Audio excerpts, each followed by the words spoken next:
Olá pessoal, meu nome é Vinícius Garato, eu sou mestre amador, eu sou instrutor da Escola Náutica Lagoa Nova, que é credenciada da Marinha do Espírito Santo, Capitania dos Portos do Espírito Santo.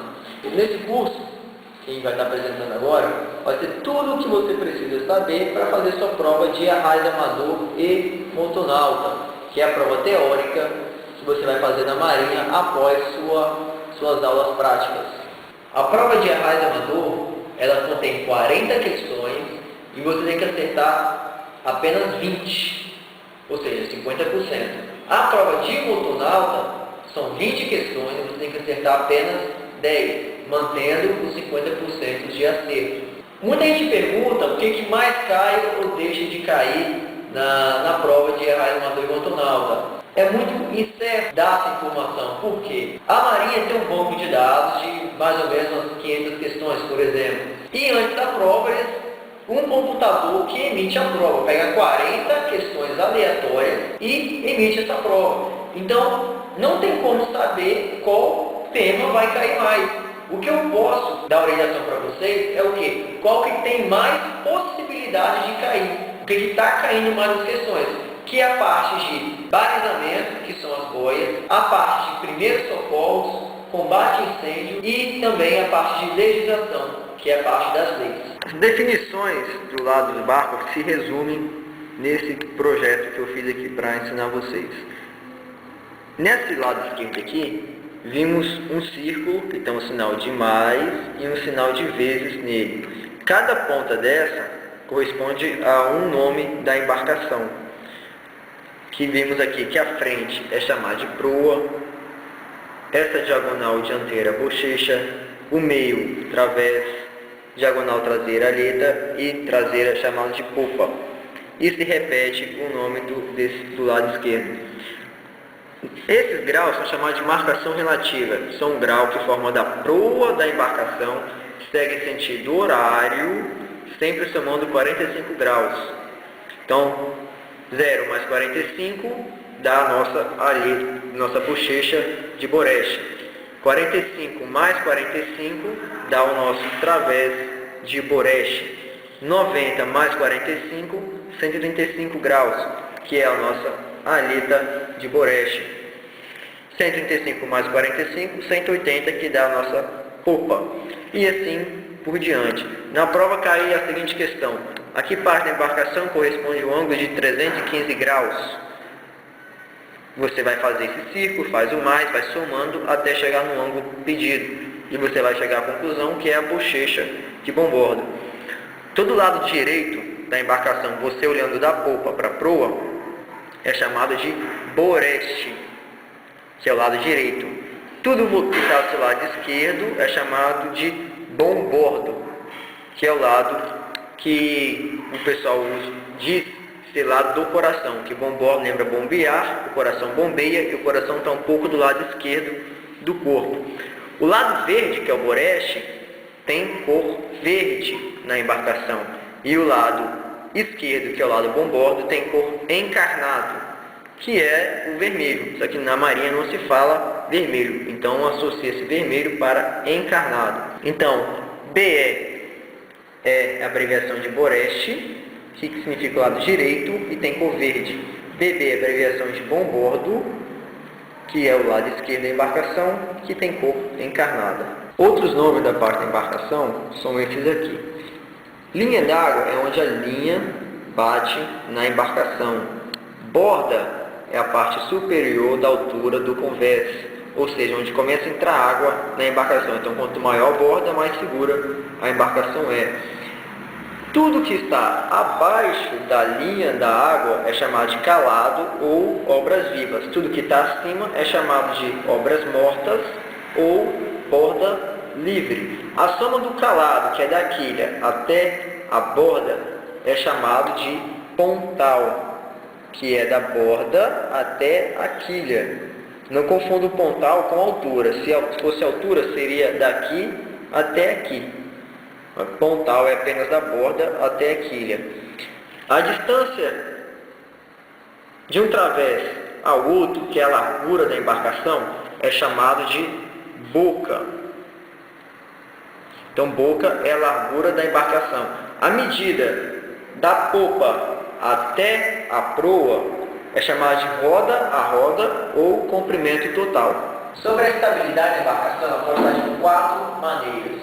Ela pode estar abicada, derrabada, tibanda ou trimada. A abicada é quando tem muito peso na proa dela, ela fica com o bico dela dentro da água. Derrabada é quando tem muito peso na polpa, ou seja, muito peso atrás dela, então ela fica com o rabo dela muito preso na água. De banda é quando tem muito peso em um dos bordos, que é ou bordo de boreste ou bordo de bombordo. Então, essas 3 maneiras, elas são ruins de navegar. Ela não tem uma estabilidade boa, não tem muita segurança. A forma mais correta de você navegar é a então trimada, que é o bom uso do trim, aquela peça que você aperta para baixar e levantar o motor, onde ela está totalmente estabilizada.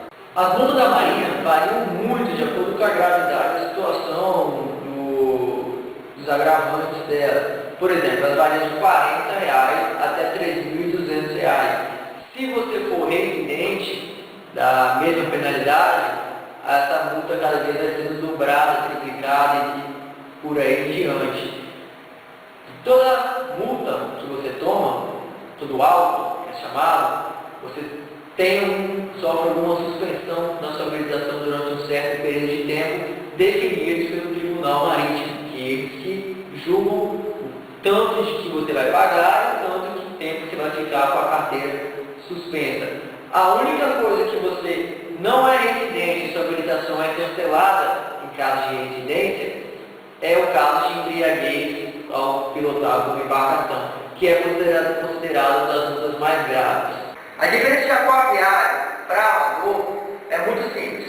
Os dois são habilitados a pilotar embarcações, só que o aquaviário ele pode ter lucro e o amador ele não pode ter lucro com a sua habilitação.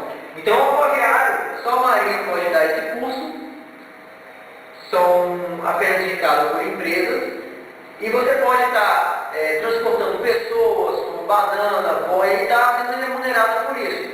O amador é só para o lazer, pescaria ou passeio em geral, sem você ter fins lucrativos. Categoria de habilitação amadora.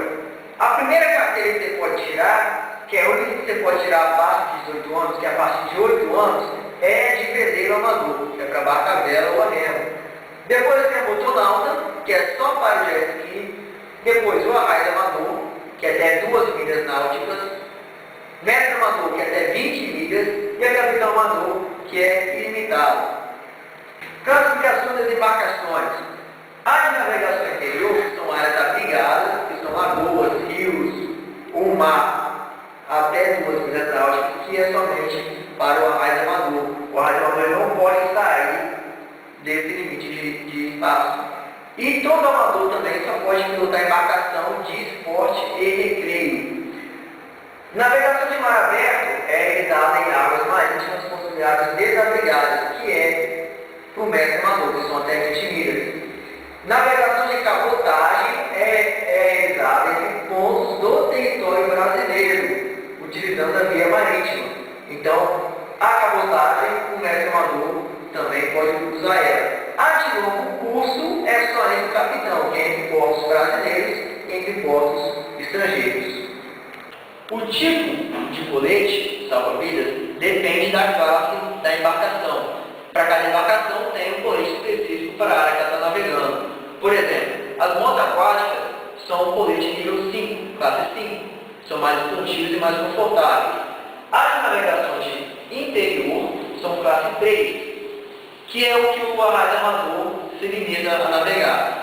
A de mar aberto, que é onde o mestre amador se limita a navegar, é de classe 2. E a de capitão amador é de classe 1, que é para embarcações classificadas para alto mar. Denominações de pessoas a bordo. O proprietário é o dono da embarcação, é a pessoa que está registrada. Tripulante é aquela pessoa que tem função na embarcação, seja lá o que ela esteja fazendo. Passageiro é aquela pessoa que só está sendo transportada. Tripulação de segurança é a quantidade mínima de pessoas que tem que ter na embarcação para ela estar funcionando. O armazém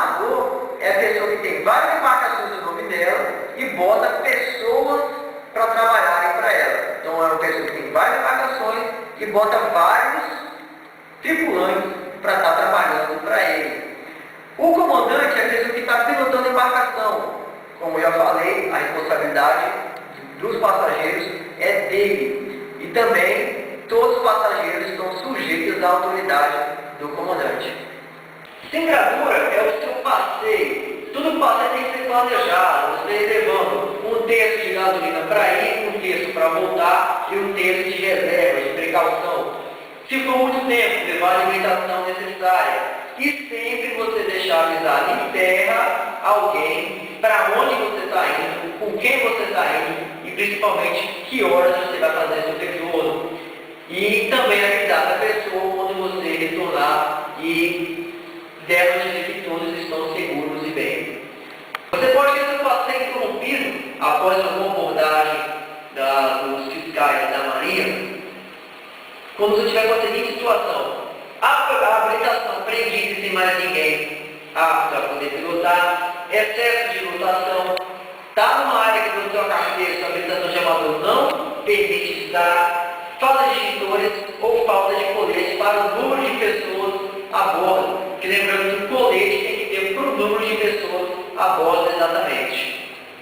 Você tem sua embarcação apreendida, que é deixada a embarcação que é o depositário da União, quando você estiver sem habilitação, andando, quando você está sem o documento original, que é o TI, utilizado para a prática do crime, trafegando em péssimo estado de conservação, quando for utilizada comercialmente sem estar registrada no comércio, ou quando estiver conduzindo em estado de embriaguez ou alguma substância entorpecente. Você tem sua habilitação de radioamador cancelada quando você descumpre as regras da RLESA, que são as leis, quando sua carteira estiver suspensa e você, mesmo assim você estiver conduzindo, utilizando ela, ou você utilizar qualquer embarcação para a prática do crime, você tem sua habilitação de radioamador cancelada. As principais faixas do leme da embarcação, que é que dá a direção dela, é porta, madre e governadoras. O que você controla o leme pode ser chamado de volante, timão ou câmara, que é que você manobra na embarcação.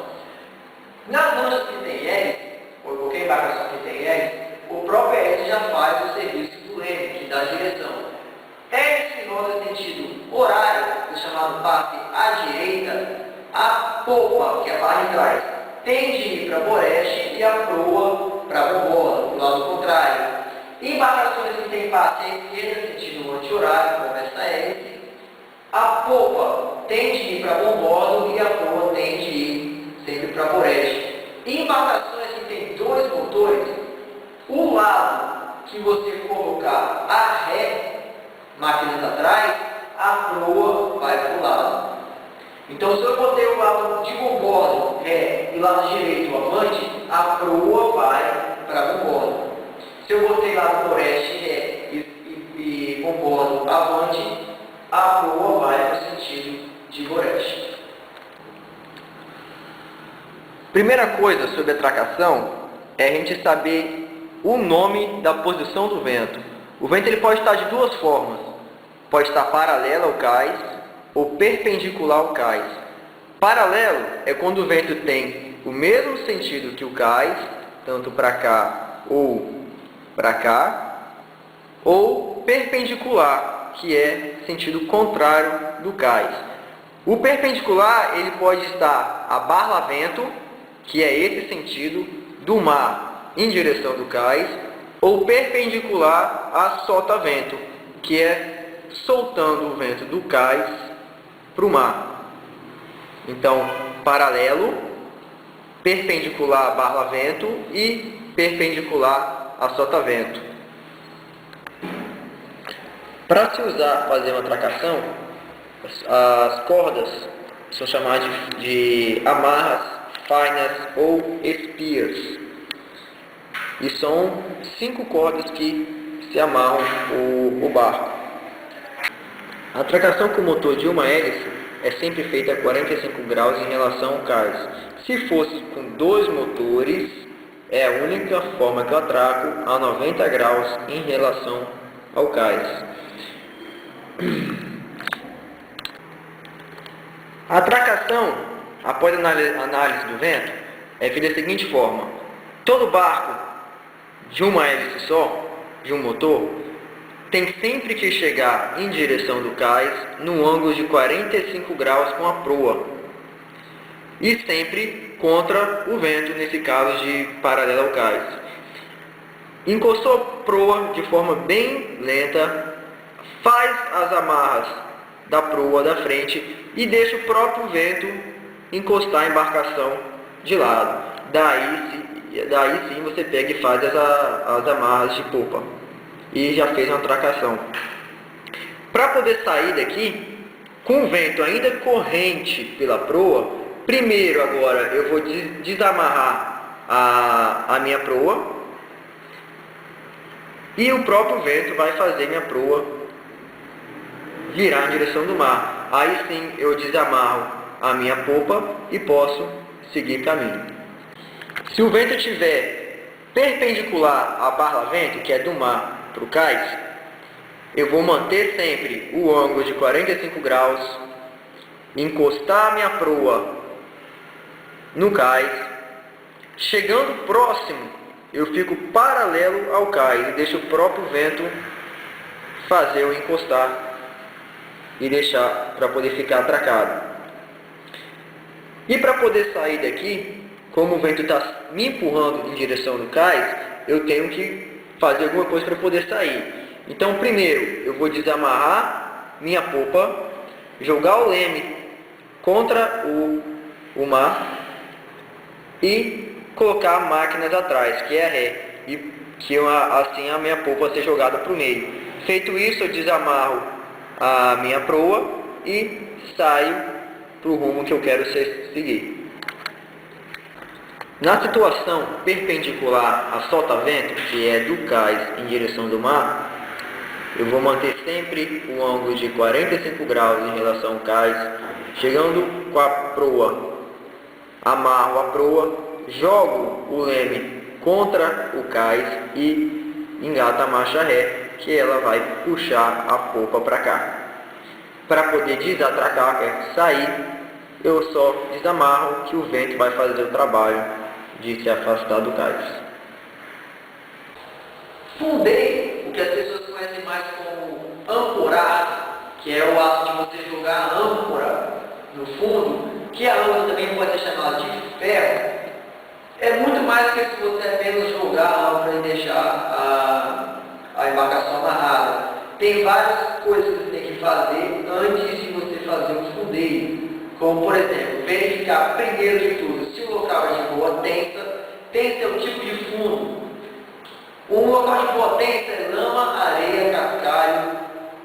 O local de má tensa, que não é bom para você fundear, é com grande declividade ou com pedras grandes, onde a âncora, o ferro, não vai unhar de forma correta. Unhar quando a pata do ferro, da âncora, ela finca na areia e segura a embarcação. Como a embarcação começa a puxar a âncora, que ela não unha de forma correta, e ela começa a ficar arrastando no fundo, fala que o ferro está garrando, que é uma forma errada de você fazer o fundeio, e a lancha vai acabar se movimentando sem que você queira. Outra coisa a ser verificada antes de fazer o fundeio é a profundidade do local. Por quê? Você tem sempre que deixar mais cordas do que a profundidade, que varia de 3 vezes a 10 vezes a profundidade. De 3 a 5 vezes quando estiver tranquilo, parado. De 5 a 7 estiver agitado, ventando um pouco. E de 7 a 10 vezes se caso tiver alguma tempestade no momento ou está por vir.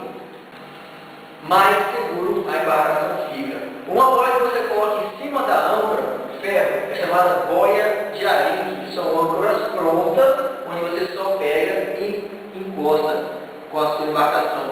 O último cuidado após ao fundeio é você verificar o raio que a embarcação faz em torno do ferro, que se o vento mudar, ela vai fazer esse giro também.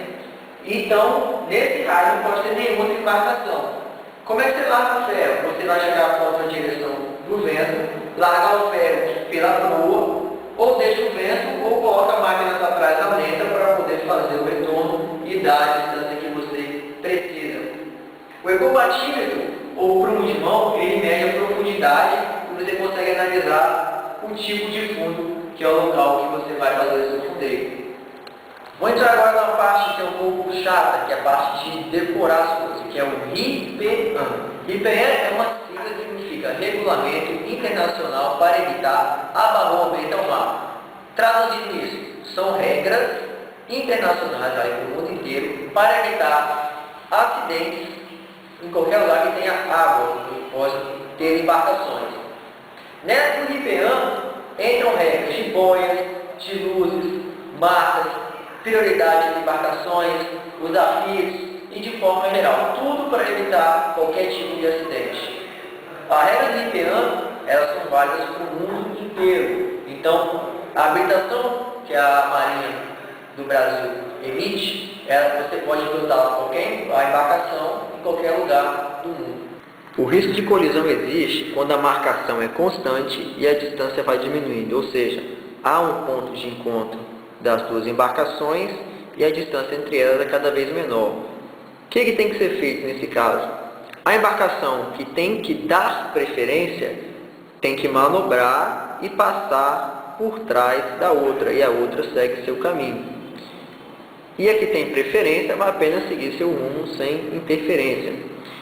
Se caso a embarcação que tem preferência perceber que a que não tem preferência não manobrar, ela tem por obrigação fazer o que a outra teria que fazer, mesmo ela dando preferência, porque se houver colisão, as duas embarcações estão erradas. A prioridade entre embarcações se resume mais ou menos nessa pirâmide aqui, onde quem está mais embaixo, que é a mecânica, tem que dar preferência para quem está em cima dela, e quem está no topo dela tem que dar preferência para quem está embaixo. Então, seguindo a pirâmide aqui, a mecânica tem que dar preferência para vela, pesca, manobra restrita e sem governo. E a sem governo tem preferência de passagem sobre a manobra restrita, pesca, vela e mecânica. E assim por diante. O primeiro sentido das embarcações é chamado de roda-roda, que é quando vem de proa com proa, frente com frente. As duas embarcações vão guinar para Boreste, para a direita, e fazer a passagem. E assim depois voltar ao seu caminho normal. Em situações de rumos cruzados, ou seja, onde duas embarcações vêm em sentidos cruzados, a embarcação que tem preferência é aquela que vê a outra pelo seu bombordo. Ou seja, essa embarcação aqui viu essa embarcação pelo bombordo dela. Então, ela tem preferência. E essa regra aqui, essa embarcação, viu a outra pelo seu boreste. Então, ela tem que dar preferência. Então, ela que tem que manobrar. Uma dica para facilitar o estudo de vocês é só analisar o seguinte. Essa embarcação viu a luz verde dessa embarcação, que no sinal de trânsito de carro, no semáforo, é sinal de siga. E essa embarcação viu a luz encarnada dessa embarcação, que no sinal é sinal de pare. Então, quem vê a luz vermelha tem que manobrar por trás. E quem vê a luz verde tem preferência. Em caso de ultrapassagem, ou seja, onde uma embarcação está atrás em maior velocidade, é chamado velocidade de alcançadora. E a que está na frente, menor velocidade, é velocidade alcançada. A que está atrás vai sempre manobrar pelo lado mais longe da margem. No caso aqui, se a margem aqui, eu vou manobrar, ultrapassar por Boreste. E se a margem fosse desse lado, eu ultrapassaria por bombordo. Então, a embarcação que atrás, depois que emitiu os sinais sonoros avisando a da frente que estará ultrapassando, ela pode sim fazer sua manobra.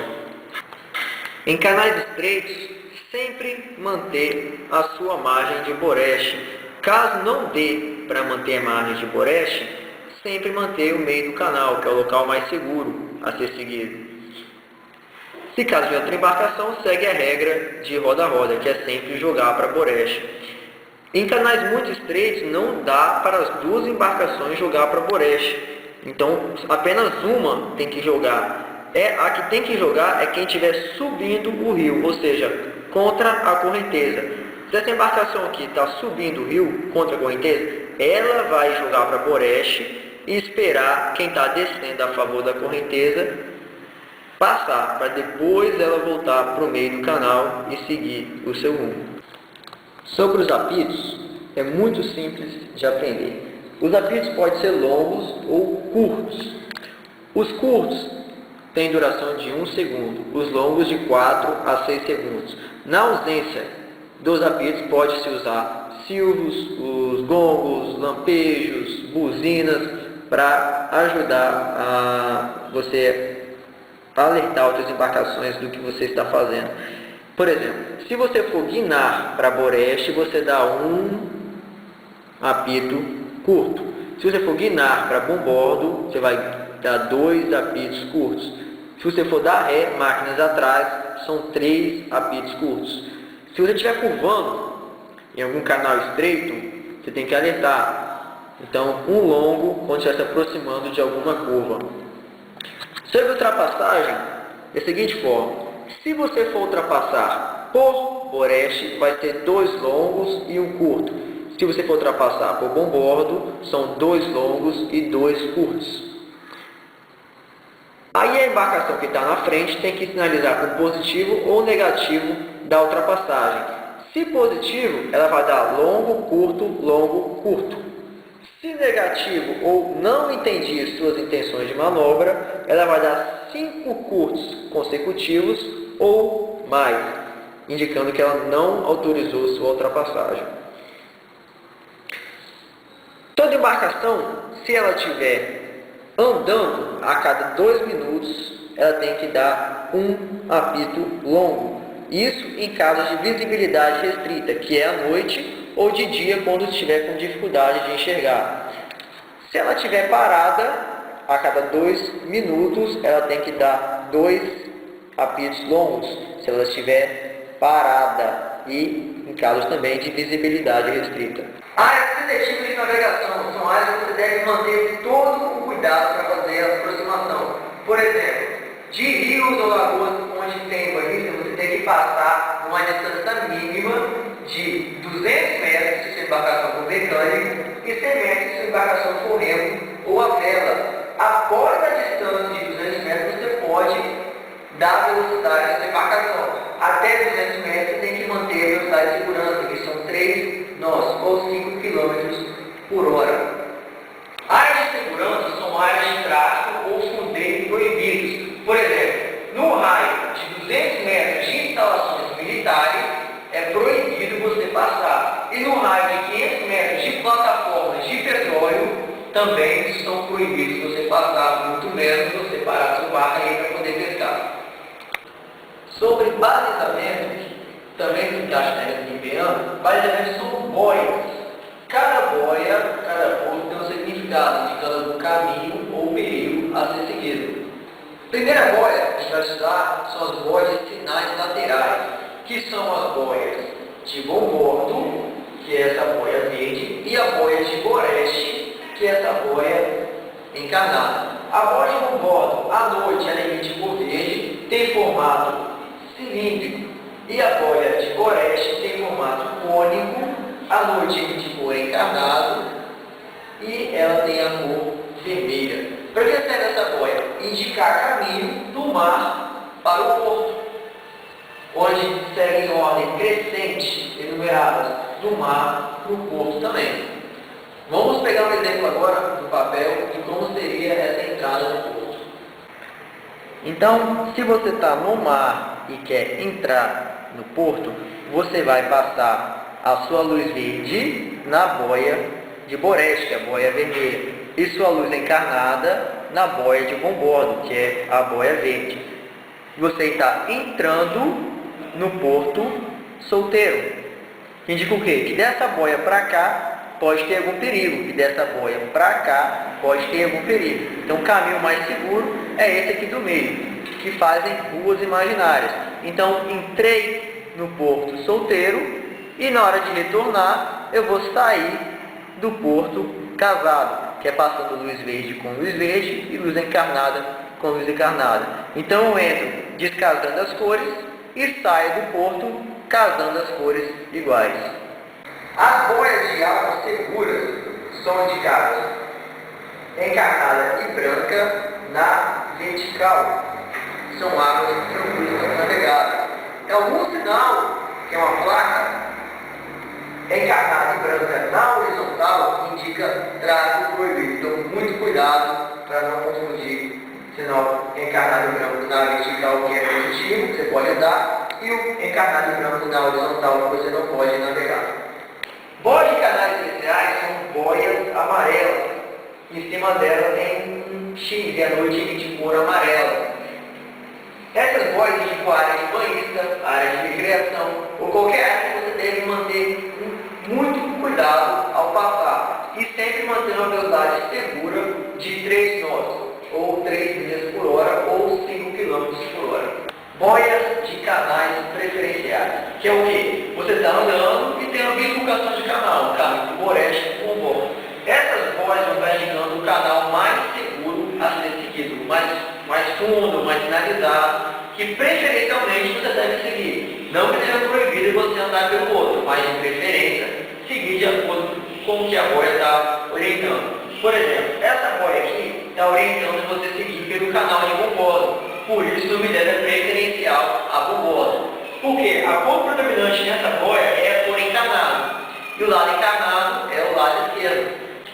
Se o canal preferencial for ao oeste, vai ser uma boia verde com faixa horizontal encarnada, que é o contrário da outra, que a cor predominante nela é a cor verde, e a cor verde é o lado oeste.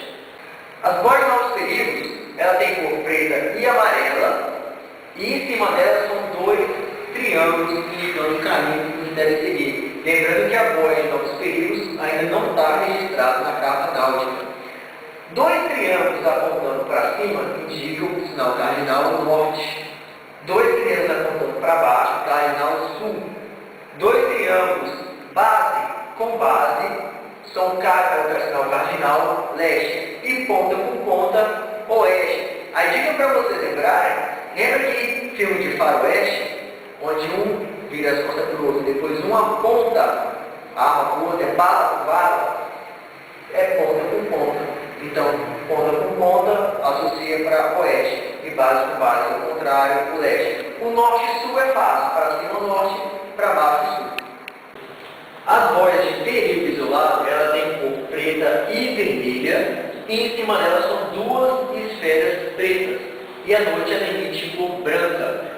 A boia de perigo isolado, ela se indica algum perigo naquela área, que o perigo já está registrado na carta náutica.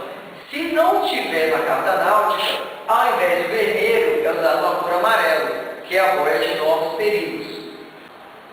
Luzes e marcas são marcas ou luzes para se colocar no mastro da sua embarcação indicando sua atividade. De dia são utilizadas as marcas, são chamadas de esferas, balões, cilindros, que estejam no mastro. E de noite são utilizadas as luzes. Por exemplo, se sua embarcação estiver fondeada, que é ancorada, de dia você vai colocar um balão preto no mastro. De noite, uma luz branca no mastro. Se sua embarcação estiver sem governo, de dia são 2 balões pretos. E de noite, 2 luzes vermelhas. Se sua embarcação estiver encalhada, de noite são 3 luzes vermelhas e de dia são 3 balões pretos. Uma luz vermelha apenas é para carga perigosa. Embarcações que estiverem rebocando outra embarcação ou qualquer outra coisa, tem que emitir uma luz amarela na popa, que é na parte de trás, que se chama luz de reboque, é uma luz amarela. Além da luz amarela, também tem que botar na luz de mastro avante 2 luzes, se a corda mais o reboque for menos que 200 metros. Então, 2 luzes brancas se for menos que 200. E 3 luzes brancas se for mais que 200 metros. Sinais de placas são na margem dos rios, indicam onde você deve passar. Por exemplo, esse sinal quadrado vermelho significa para você manter a margem do canal. O X é trocar de margem. O H para você ter o meio do canal. O sinal de mais é de período isolado e o Y que na frente está vendo uma bifurcação de canal. Em caso de sinalizações de pontes, vão estar nos pilares ou naquela parte de cima dela. Por exemplo, esse triângulo de canal tem a mesma finalidade daquelas boias de sinais laterais para você entrar no porto. Então, se você estiver subindo o rio, é a mesma regra se você estiver entrando no porto. Você vai deixar o triângulo vermelho do seu lado oeste.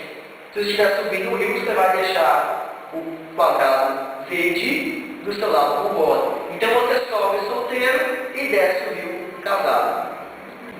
Um losango amarelo no vão da ponte significa que é mão dupla. Então, é tráfego nos dois sentidos. Dois losangos amarelos são mão única. Então, não confundam um losango para mão dupla e dois losangos para mão única. E o quadrado encarnado em branco na horizontal, como já tinha falado, é tráfego proibido. Sobre primeiros socorros, o que é? É você levar a pessoa por vida até o hospital e manter todos os procedimentos até você chegar na mão de algum médico. Quais são os princípios gerais? Primeiro, você manter sua calma e acalmar a vítima. Isso vai facilitar muito de você levar a vítima com vida até o hospital. Primeiro caso, a gente vai estudar sobre a parada cardíaca, que é o coração parar de bater. Houve parada cardíaca de imediato. Deitar a pessoa de barriga para cima, dar 2 ou 3 murros no peito dela para voltar o batimento cardíaco de imediato e iniciar a massagem cardíaca externa, que são as pressões no peito. As pressões são 69 vezes por minuto. Vai ter lá 8 pressões com o sopro, que são o boca a boca. Os sopros são de 10 a 15 por minuto. Sobre fraturas, o que vocês precisam saber? Nunca tentar colocar o osso no local, deixe isso no médico, você pode estar gravando ainda mais a situação. O que você pode tentar fazer é imobilizar, deixar imóvel. Braço sempre dobrado, colado no seu corpo. Pernas e pés esticados, utilizando também talas, jornal, osso, qualquer coisa dura que possa estar ajudando a deixar o membro imóvel. Em caso de choque elétrico, nunca encoste na vítima que esteja com choque elétrico. Você também vai fazer o derramamento da energia e vai também ser vítima. Então, a primeira coisa a ser feita é você tentar desligar a chave de circuito para cortar a energia. Segunda coisa, se não tiver como desligar, é tentar empurrar a pessoa com algum objeto não condutor de eletricidade.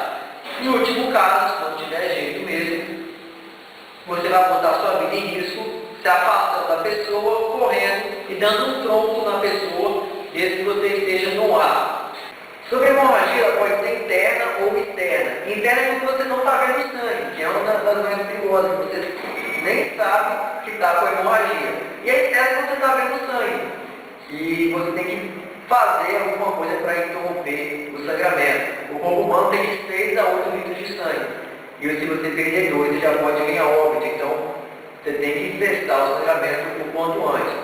Um dos principais meios de você combater a hemorragia é o uso do torniquete, que é aquele pano que você amarra uma articulação antes do corte e com o objeto duro você torce até cessar o sangramento. A cada 15 minutos de torniquete é aconselhável você soltar 1 minuto para continuar a circulação sanguínea. E outra coisa é nunca dar água para vítimas de hemorragia. E é sintoma de quem tem hemorragia é sentir sede. Então, tem que ser negado, que pode estar agravando a situação da pessoa. Tem 2 tipos de contato com calor que pode estar ocasionando alguma lesão no seu corpo. A primeira delas é chamada de insolação, que é o contato direto do raio do sol. E a segunda parte é intermação, que é o contato no ambiente quente e ficando muito tempo. Por exemplo, muito tempo na praia você sofre insolação, muito tempo na sauna, que é um ambiente quente e seco, você sofre a intermação. Os sintomas da insolação são todos altos, como aumento de pressão, pulso forte, rosto acorrentado, temperatura elevada, dor de cabeça e geralmente desacordado. Os sintomas da intermação são contrários da insolação, que é tudo baixo. Por exemplo, pressão baixa, pulso fraco, osso pálido, temperatura baixa e raramente desacordado. Sobre queimaduras, ela pode ser de primeiro, segundo ou terceiro grau. Primeiro grau todo mundo já teve, aquela vermelhidão na pele. Segundo grau, quando a bolha. Terceiro grau, quando a carbonização completa da pele. O que vocês podem fazer? Vocês podem agasalhar a pessoa, podem lavar com água corrente. O que você não pode fazer é tentar tirar a roupa da vítima, principalmente se estiver colada junto ao corpo. Tenta sempre manter ela aquecida e num local bem arejado. O fogo, a combustão, que é a queima, a chama, só existe quando há presença de três elementos chamados triângulo do fogo. Os três elementos são o combustível, temperatura de ignição e o comburente. O combustível é um material da natureza que queima na presença do comburente. O comburente é um material da natureza que alimenta o fogo, que o principal exemplo é o oxigênio. E o terceiro elemento do triângulo do fogo é a temperatura de ignição, aquilo que dá início ao fogo. Por exemplo, botei fogo no isopor. O isopor é o combustível, o oxigênio é o comburente e o material que eu usei para dar início ao fogo é a temperatura de ignição. O principal meio de você apagar uma combustão, que é o incêndio, é você eliminando uma das três bases do triângulo do fogo. Como é que você elimina o combustível? Isolando o material. Como é que você isola o comburente? Abafando, tirando o oxigênio. E como é que você tira a temperatura de ignição? Esfriando o local com água. Em caso de incêndio, o primeiro procedimento é pôr o colete dos passageiros e você orientá-los a ficarem no local para que você possa combater incêndio com maior eficácia. Por exemplo, botou os coelhos passageiros, orientaram os passageiros a ficar abaixo do vento na embarcação, ou seja, onde o vento está entrando nela. E a chama assolta vento, onde o vento está saindo. Então, passageiros abala vento e chamas assolta vento. Os extintores são definidos pela DPC, que é a Diretoria de Portos e Costas. A quantidade e tipo estão no documento da embarcação. O tipo de incêndio, ele se classifica pelo material que está sendo queimado. Por exemplo, o incêndio de classe A é quando se queima madeira, plástico, papel pânico, coisas sólidas. O incêndio de classe B é quando queima materiais líquidos, gasolina, álcool, diesel, querosene. E o de classe C são materiais que têm corrente elétrica, que tem algum circuito, tem energia nela. O classe D são materiais sólidos autoinflamáveis, como urânio, plutônio, césio, magnésio ou fósforo.